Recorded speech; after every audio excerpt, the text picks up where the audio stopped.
Self-autonomy is a form of independent thinking.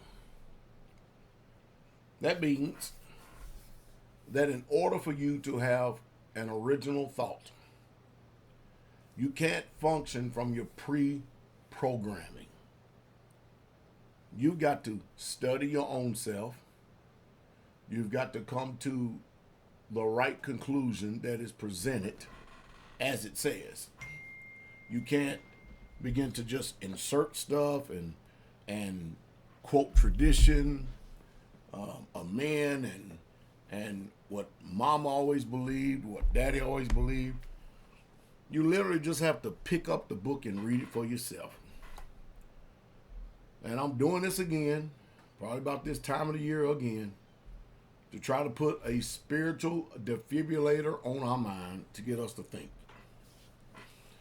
Have y'all ever read the Bible? And most of you will automatically from the beginning say yes. And then I'll ask this question. Well, if you've read the Bible, then who in the book call themselves Christians? Now, I've read this Bible, and I've been reading this Bible for an extremely long time. I've never read that Abraham was a Christian or a Jew. I never read that Moses was a Christian or a Jew. I never read that Jesus was a Christian or a Jew. Now, there's some heavy hitters. Now, that means all in between the history of the Israelites, nobody has ever proclaimed to be a Christian or a Jew. But mainly what I'm centering on more than anything is there's a lot of people today that call themselves Christians. And then they use the Israelite Bible or scriptures to justify calling themselves Christians, and I simply can't find it. And they say, that Jesus was the Christian Messiah. So I thought I'd go into the book and read Matthew, Mark, Luke, and John. I read the Acts of the Apostles, and then I read the letters of Paul, which I might add, they are letters, but they're not scripture. Paul quoted from the scripture.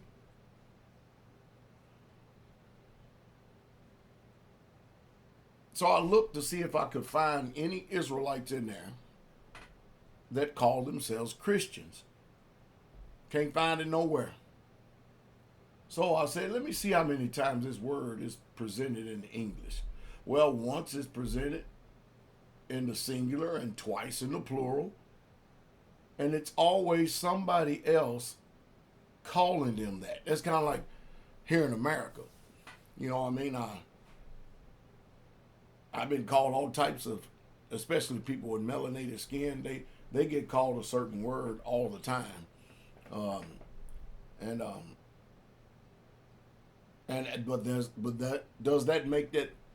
Does that make you who you are? So I read the whole of the scriptures, the whole of the Bible. I mean, I've read from Genesis to Revelations. I read Enoch. I read Jasher. I read Jubilees. I even went into the histories of Josephus. I read the Apocryphals.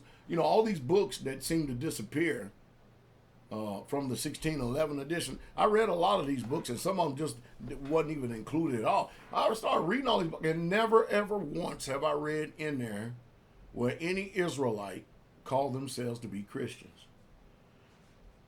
I did read when it's all said and done, it says, and all Israel shall be saved. And of course, many people make the mistake of thinking that Israel is just because some country or some state has the name Israel. They automatically make that association that it's talking about those people, and it's not even talking about those people that occupied the land of Palestine. Them people that come up from up north, them Russians and Germans, they came up from north, them Ashkenazis, they got transplanted in that land down there. Just because they call themselves Israel don't mean that they're Israel.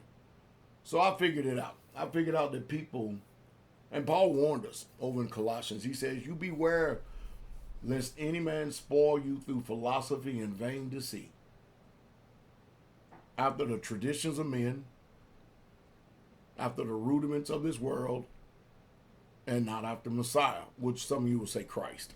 But and I ask myself, there's two things going on. Either people are willfully ignorant or dumb on purpose, because there's no way you can read that Bible and justify calling yourself a Christian. A Christian is a creation of the Roman Catholic Church. They are the ones who say that they are Christians. Now, since they are saying that they are Christians, now you've got to go find out what that means if you're serious about your soul salvation.